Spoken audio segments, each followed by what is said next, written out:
Welcome to the ExEm podcast. Here is your host, mental health therapist, Matthew Kanabe. I am very hard on myself, dealt with severe anxiety. And it made me feel like a monster. I didn't have the energy to care. There was just nothing more but to face what I had been running from. I'm already an anxiety-filled mess. It's just love. Like, it just goes back to love. Well, welcome back to the ExEm podcast. Today we are going to be focused on a topic that I think is not discussed enough, especially around the holiday season that we are currently entering. Grief is something none of us can escape, and inevitably we will all have to experience it. But what is grief, and how do we properly go through the process? Well, today I have a great friend and colleague on the podcast to discuss all of this.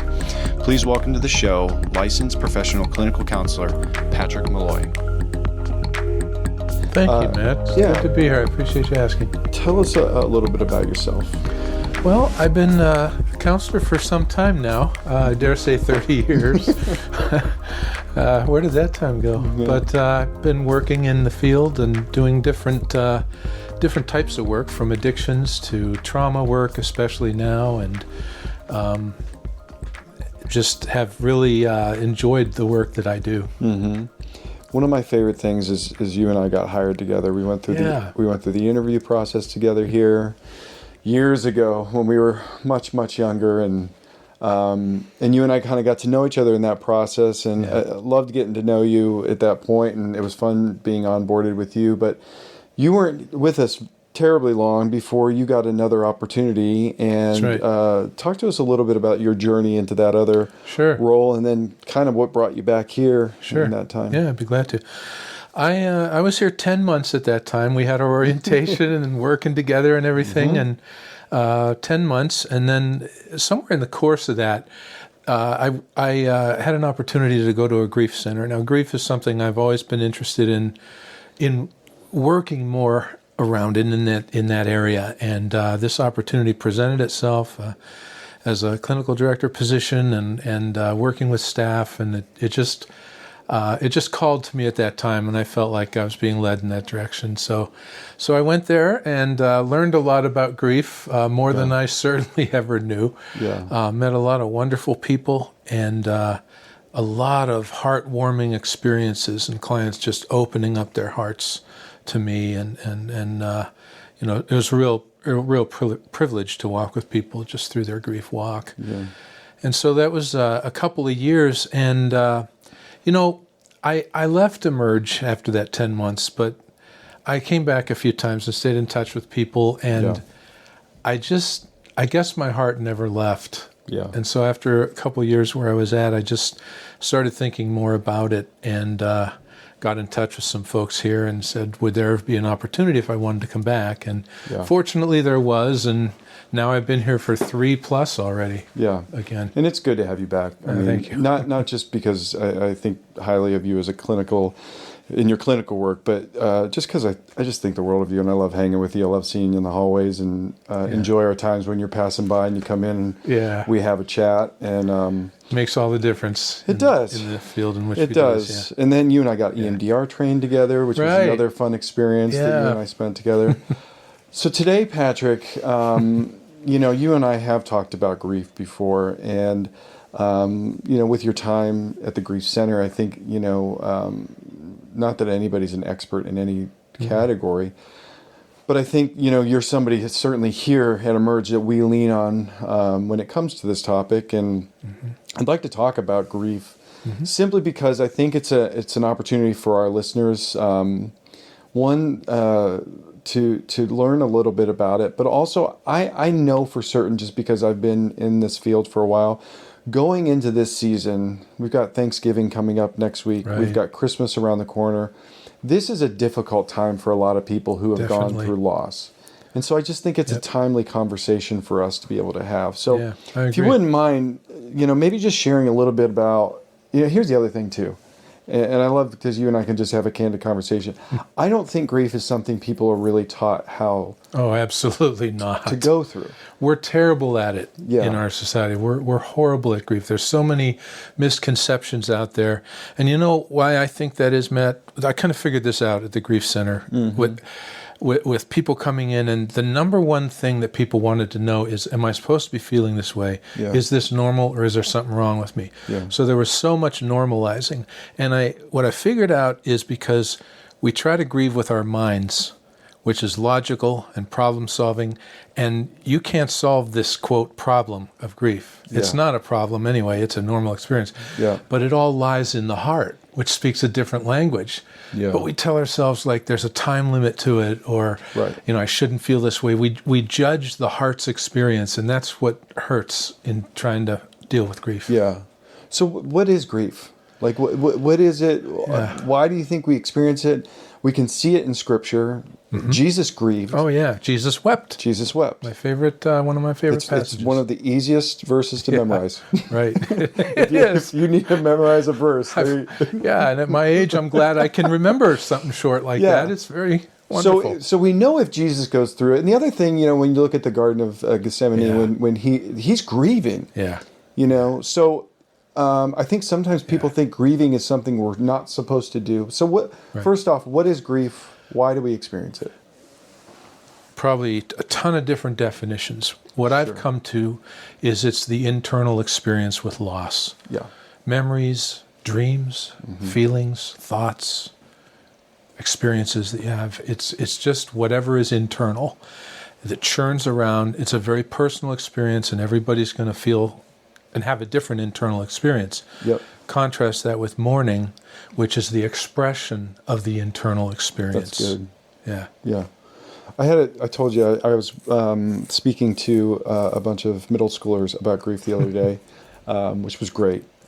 There was one question I thought was pretty profound, especially for a junior high aged kid.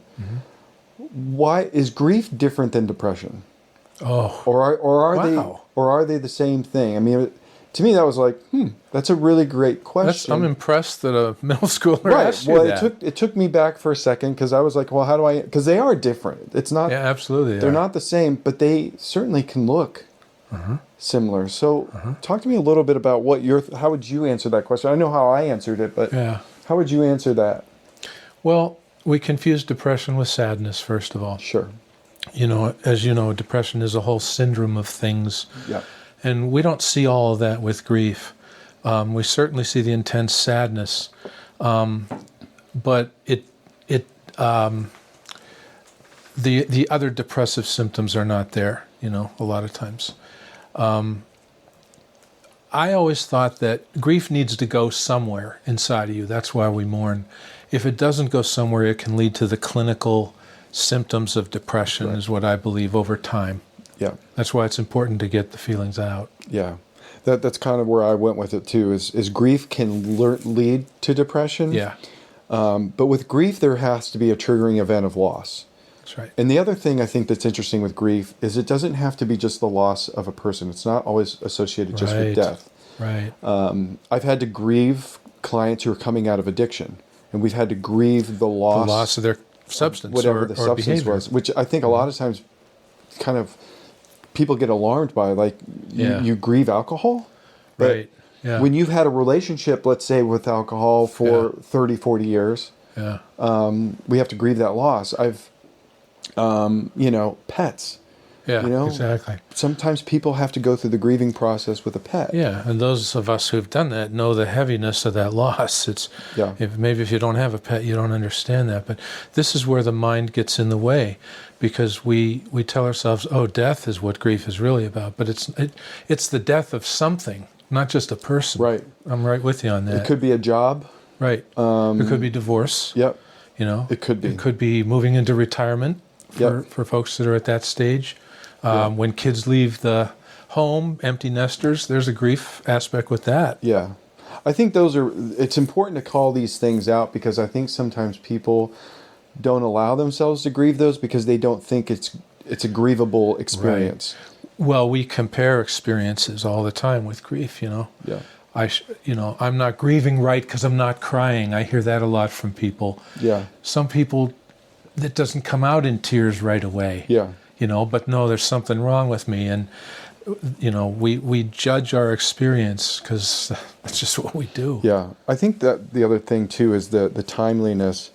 I've worked with clients that have gone through an experience, but they didn't grieve it for 6 months to a year later. And it's interesting how for different people, those things happen a little differently. Yeah. And I think the point of that, it's okay. Yeah, absolutely it is. There's no rules No. per se for grieving. No. I was talking to a young lady that I know a couple weeks ago who lost her mother over the summer. And she's saying that her boyfriend is saying, you should be over it or so, or you should be feeling better. And she says, she feels bad. And I said, you're supposed to. Yeah. There's no time on this. There's, gosh, my mother died 30 plus years ago, and I'll hear a song sometimes and I'll find myself, oh my gosh, I'm getting a little choked up. There's no time at all because grief is about love. Yeah. It's not just about loss, So it's about love. If someone's listening right now, are there things that we can kind of normalize and say, hey, these are some things you might want to think about when you're grieving or going there? Yep. One of them is conflicting feelings, feelings that don't seem like they go together. For instance, if someone is a caregiver for some period of time and their loved one dies, it's pretty normal to feel sadness over the death, but relief over, this was such an ordeal and it was such hard work. But then people feel guilty for feeling that relief. So it's really about allowing for your internal experience, but knowing that it flows from the heart, from the emotional brain, as we tell clients, that doesn't know logic and that holds all these different feelings. It's like a big ball of yarn that's all tangled up. Yeah. And just relate to every feeling and let it come out. Because there's no normal. And I think sometimes just allowing yourself the space to experience an array of emotions, because it's not always just sadness. It could be anger. Right. It could be frustration, confusion. Yep. And one of the things I was talking about the other day when I was talking about grief, I think it's important to be able to experience the emotions, even anger, but be careful of where you're projecting it.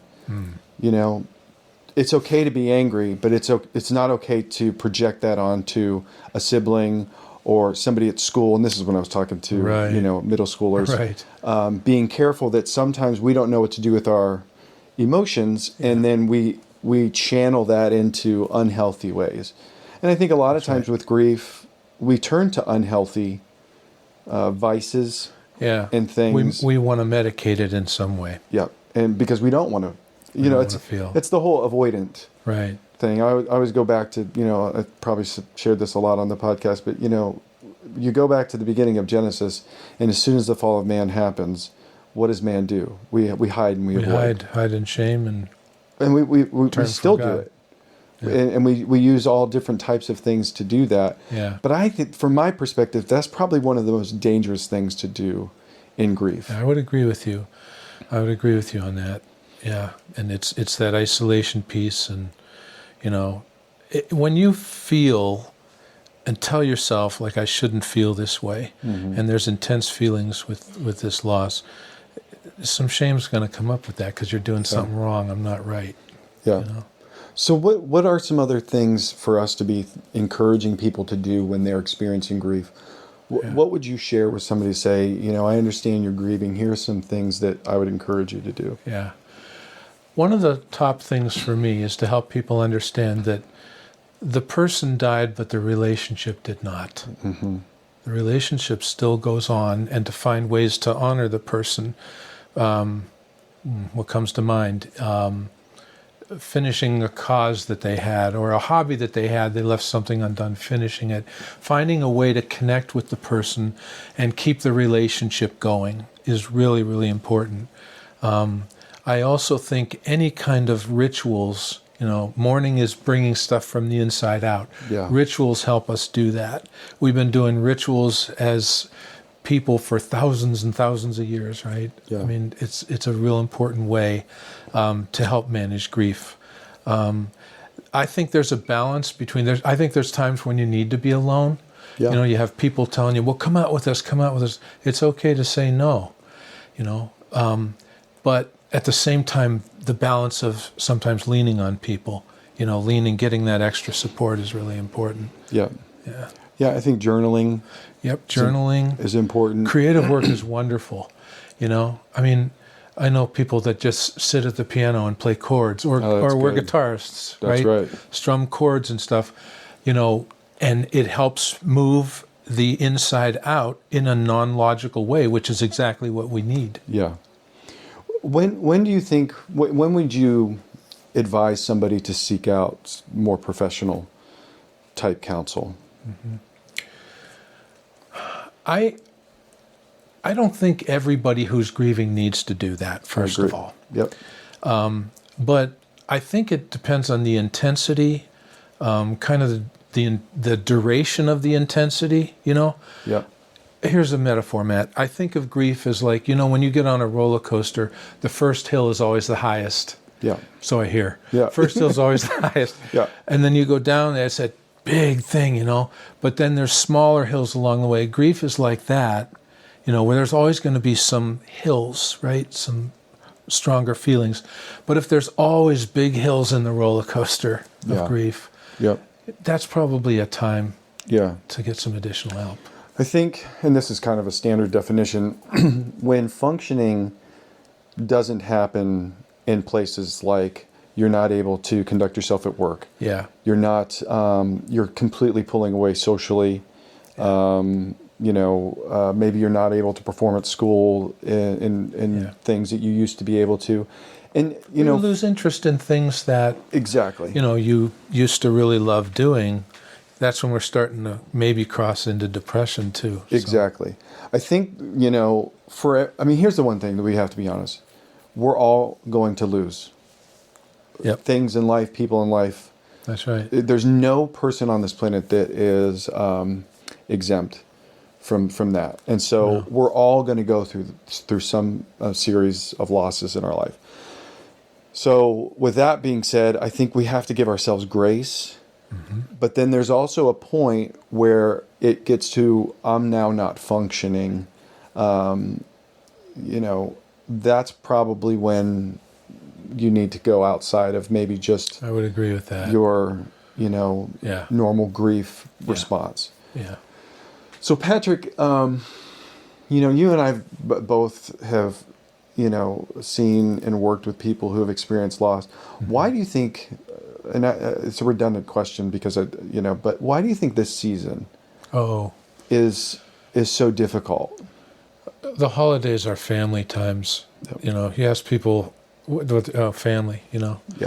And so I think it's a reminder of if you lose a loved one, it's a reminder of that. But even the other type of losses, like, it's a reminder that of the change that happened, of the loss that happened. Yeah. And holidays are a really vulnerable time for people in that way. Yeah. So. I do think this season stirs up a lot. It sure does. And it can be wonderful. I mean, don't get me wrong. I think going into this time of the year can be really, really great. But also, I know that I've noticed with families who have experienced loss, the first Christmas, it's always the first one. The first Thanksgiving. We used to call it the year of firsts. The first birthday, the anniversary of the loss, the first Christmas, the first all of those. Yeah. What do we suggest for people who are going through the first? A few things come to mind on that. Doing things that keep the memory alive, bring the person into the celebration of the holidays. And this is where people think like, am I weird or something? I know people that have set places at Thanksgiving dinner, people lighting a candle, people playing the person's favorite holiday music. Yeah. I knew a client that I had lost their son, a teenage son, and this was like 5 years ago at the time, and came in and said, I just feel like buying him presents. Is that weird? Mm-hmm. I said, no, do it. Yeah. Buy presents for him. There's things like that. But I think going into the holidays too, it's helpful to have a little bit of a plan for it. Like, what am I going to do? What can we do together? Lean on people at the time.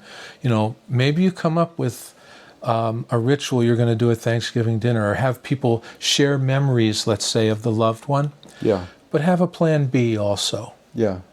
And plan B might also include, I don't want to do the holiday this year. And you know what? That's perfectly okay, especially if it's a fresh loss. Yeah. But I think we tend to think it's not. Yeah. I think it is.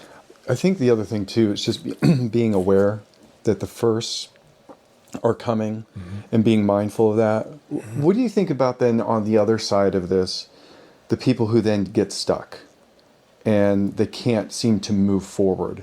You know, I think of, I was working with a family who had lost a child, and they almost memorialized his room, and it became the shrine, and they just kind of got stuck in time, you know, because I think there's things to be said about memorializing the loss, but there's also a point where we've got to be able to continue with our lives as well. Does that make sense? Yeah, it does. It makes What are your sense to thoughts me. on that?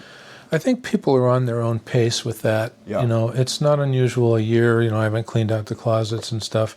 But I think when you get beyond, you know, a few years, like in what you're describing there, it's sort of pointing to maybe there's something that I need a little bit of additional help with this. Yeah. But the thing is, though, Matt... And this situation was 10 or 12 years past. Oh, gosh, yeah. So they had finally gotten to me, but their son had died almost a decade or so before, but they hadn't changed anything in the room, the bedding. Like, to me, that was like a sign that, you know, again, they were stuck. Yeah. and maybe needed a little help to move through the grief. Maybe perhaps it's a way of not feeling the pain of the grief, the pain of the loss. Yeah. You know? And that's what's really important to do. That's one place where people, I think, can really get stuck. But some they may not have also found ways to keep that memory alive other ways. Right. You know, that's why I think that part is so important. Yeah. What because you've worked here and you've worked at a place that focuses on, what's the difference between what we do here and what they do at a grief specific place? Well, I can speak to the place where I was at. Sure. I mean, when we did counseling with people, it was strictly over grief over the loss of a loved one. Right. The organization wasn't branched out to other types of loss like we're talking about. But the thing that was really cool about this place, though, is that they had big ritual things that they did. Like there was a butterfly release in the summer. We had 400 people coming. And getting, you know, we'd have hundreds of butterflies, monarch butterflies. That's awesome. That would do a little prayer service and speaking, and then these butterflies would all go, you know.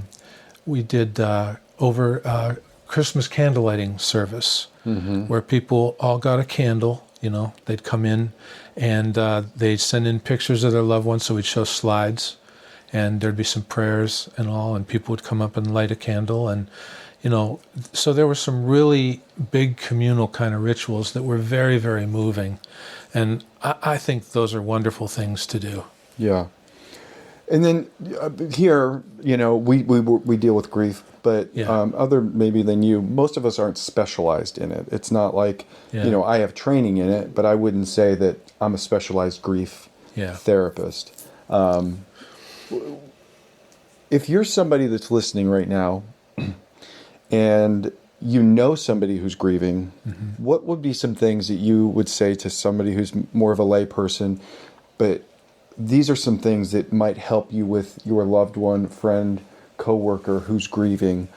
What do we do in those situations? What do we say to them? What do we say? What things can we help equip somebody who, you know, maybe this person doesn't need therapy, but a friend doesn't need therapy, but things that we could share and say, you know, this is how you help somebody who's grieving.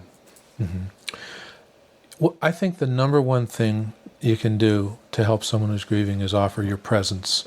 Not your words. You know? I mean, there's a time for that, obviously, but you know, your presence, letting them know I'm here for you. But also trying to avoid some of the cliches that we do, like, oh, they're in a better place now, or God must have needed another angel. You know, we say those things because we're not sure what to say. a simple, hey, I'm here when you need me, I'm only a phone call away, or a simple, hey, can I check in with you sometimes, letting them know that you are present is the biggest present that you can give to them. Yeah. I think sometimes we're too quick, and I'm talking in generalities, but we're too quick to try to fix it. Absolutely. We don't need to fix it. No. We used to talk about being companions, companioning with them in their grief. I love that term. Yeah. And that's what we're doing. So imagine you're hiking with someone, you're going on a trail somewhere. You're not talking the whole time. Right. You're companioning along that road. Yeah. Well, grief's a journey. The journey through grief is a road. You might choose to talk, you might choose to remember the person, whatever, but what you're doing is you are walking with them, giving your presence to them. We use this term in therapy a lot, and maybe you can help explain it. As therapists, we'll say, hold the space. Yeah, I love that. What is it? What do you think how do you describe that? I know what it means because I do it all the time, but when we use that word, I know exactly, if you were to say that phrase to me, I know exactly what you mean, but if somebody's listening is going, what does it mean to hold the space? To me, it means to make the room to just be together where our hearts are vibrating together, if that makes some sense. Yep. We can sit in whatever feelings are there, or sit with someone in their pain. That's a part of holding the space to me. Yeah. I think being a non-anxious, godly presence, and just being, that's great. Being in the moment with somebody and not trying to direct it. Or fill it with words. Right. Again, Yeah. I think a lot of times, and this is human nature, and it's okay, we're uncomfortable with other people's pain, so we try to shut it down too quickly. Yeah. And that's probably one of the worst things we can do with somebody who's grieving, is not allowing them to experience the array of emotions that they need to go through because of our uncomfortability. That's right. And when we see this, and like you had said, we see this at funerals all the time. I've been to so many funerals that I walk in and you can just hear it, they're in a better place and stuff. Right. And I get it. Yeah, absolutely. It's not that people are trying to be hurtful, but it's not helpful. No. Yeah. No, it's not. It's not. Or, the other one is, I know how you feel. Yeah. Or talking about your loss at that time. Yeah. Like I mentioned, hey, I lost my mother 30 years ago. I know what you're going through. Yeah. No, you don't. You don't. Because it is a personal experience. Yeah. I know and I share this a lot, but it's similar. Like, my wife and I, and we talk about it openly, went through years of infertility and miscarriage, and that was a grieving process, for sure. And anybody who has gone through that knows that loss is so difficult. But I can't tell you how many times people would say after we had a miscarriage, well, at least you can get pregnant. And that is like, that was one of the hardest. That must have been rough to hear, man. It was like a dagger. Oh, it was like the last thing you want to hear after you go through that.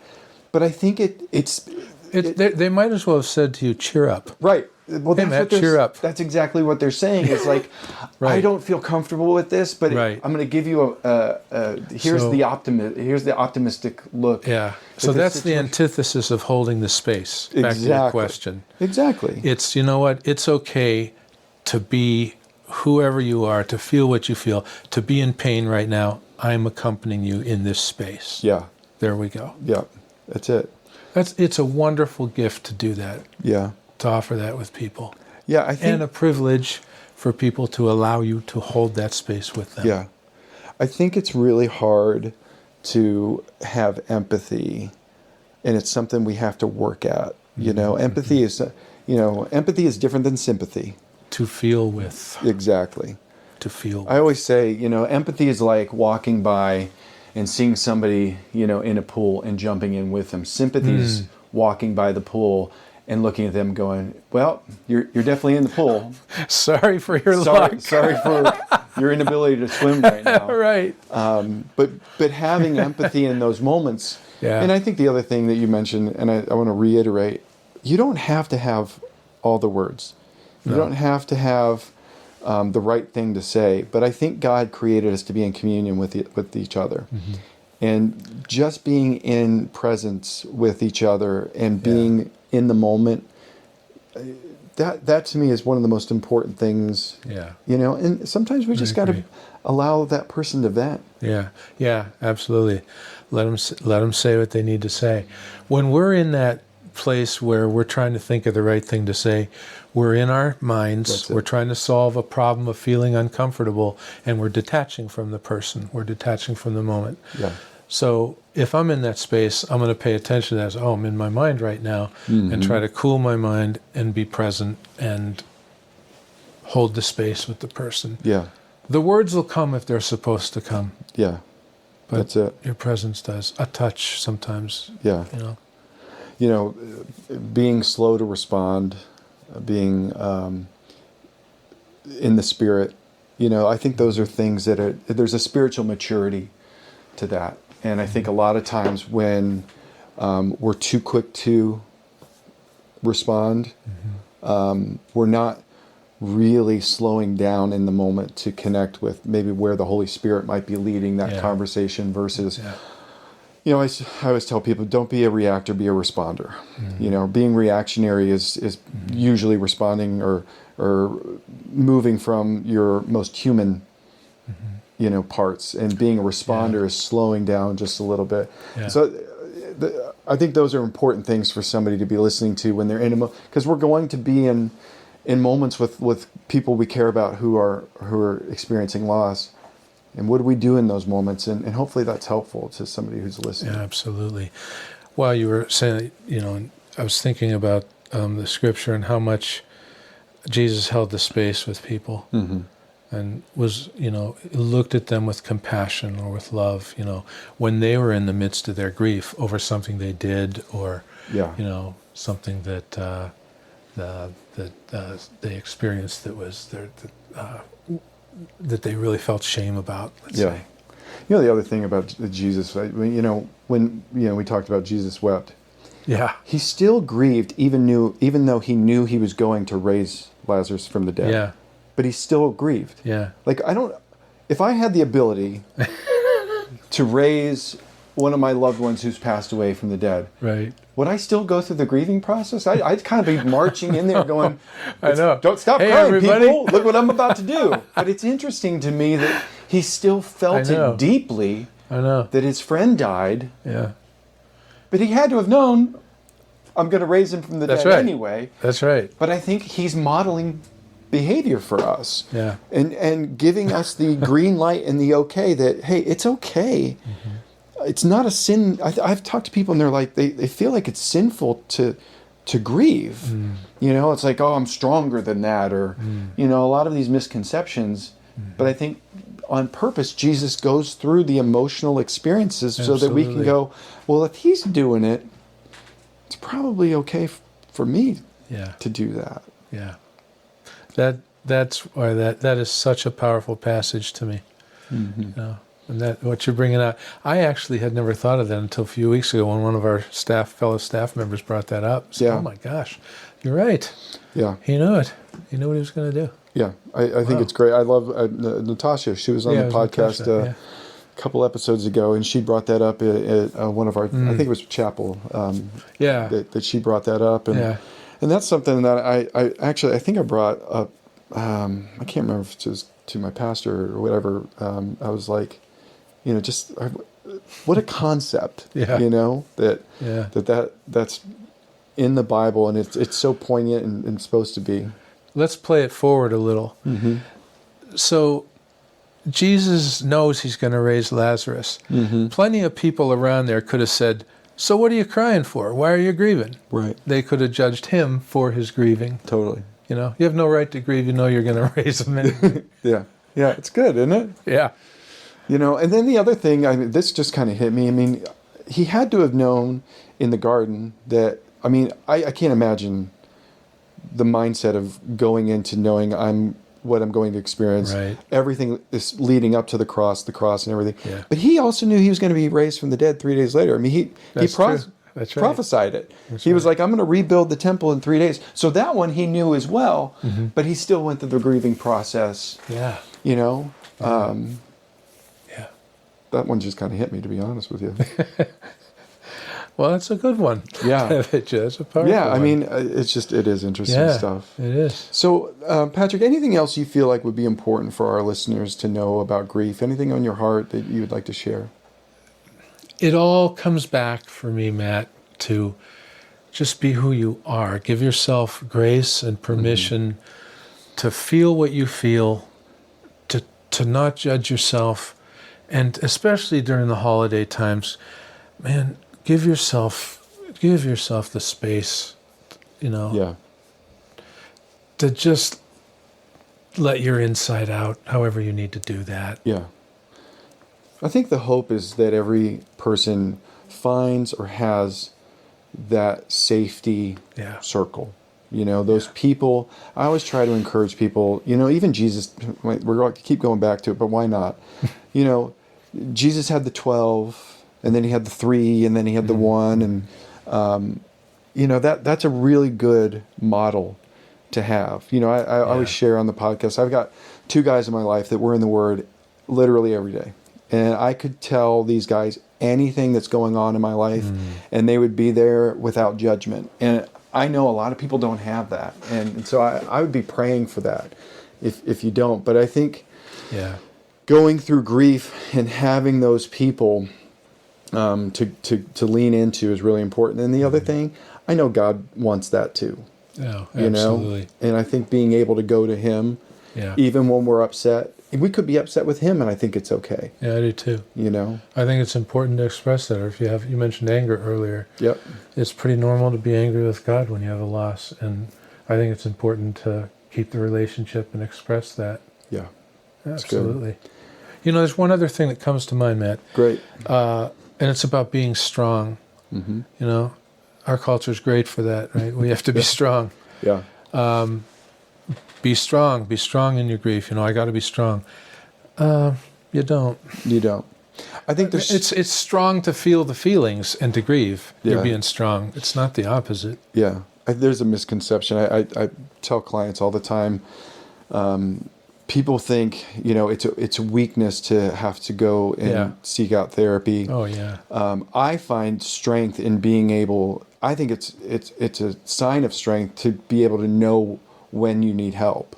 Mm-hmm. It's a sign of weakness when you need help and you don't seek it out. I would agree with that. And it's like, we were talking about phrases. It's like the adage, like, a 5 or 6 year old kid falls and starts crying and somebody's like, be a man, It's like you're starting it at that point. Yeah. Like, no, he's 5.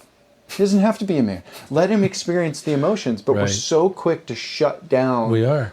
That's right. And that's why, I think a lot of people develop that wall, that, they stonewall their own emotional self. Yeah. And it doesn't turn out well. No, it doesn't. It doesn't. These feelings, well, they have to come out somehow. They're going to come out bodily. There's people I was working with who their grief was all bottled up. And I always say, it's got to go somewhere. That's right. Well, it would come out in physical pains. Yeah. I remember one guy's telling me, I never had back pain before till my brother died. Yeah. Yeah. Oh, okay.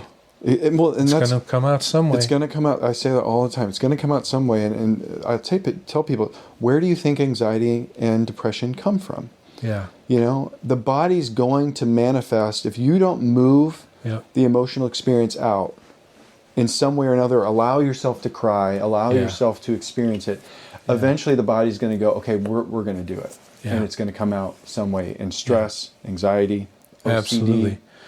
Whatever it may be. And with grief, there's so many normal experiences that you think of as abnormal. Like, it takes so much energy inside to have it there.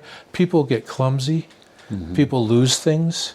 This is all part of the normal grieving process. Yeah. That's the part of giving yourself grace. Yeah. For getting forgetful, all of that. That's good.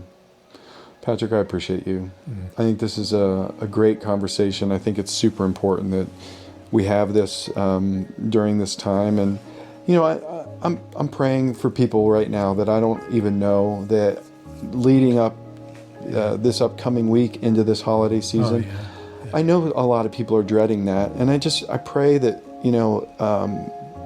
if even listening to this has maybe helped them a little way or another, be able to be present during this holiday season. And, absolutely. And, you know, and I would encourage you, if you feel like you're stuck, that might be a time to reach out. Yeah, reach out to someone. That's good. Right. Absolutely. Patrick, I appreciate you so much, my friend. Likewise, Matt. Thanks for being on the show. Good to be here. Thank you so much. Well, thank you, Patrick, for spending time with us and sharing your expertise on this topic. I know this is timely for many, and I am sorry for any losses you've experienced. I know my family is grieving the loss of a close family member that recently just passed, so this podcast is helping me just as much as anyone else. I hope this was helpful, educational, and a blessing to you. Please share this with friends and family that could benefit from hearing more about this topic of grief. Well, until next time, or when our Savior comes, God bless.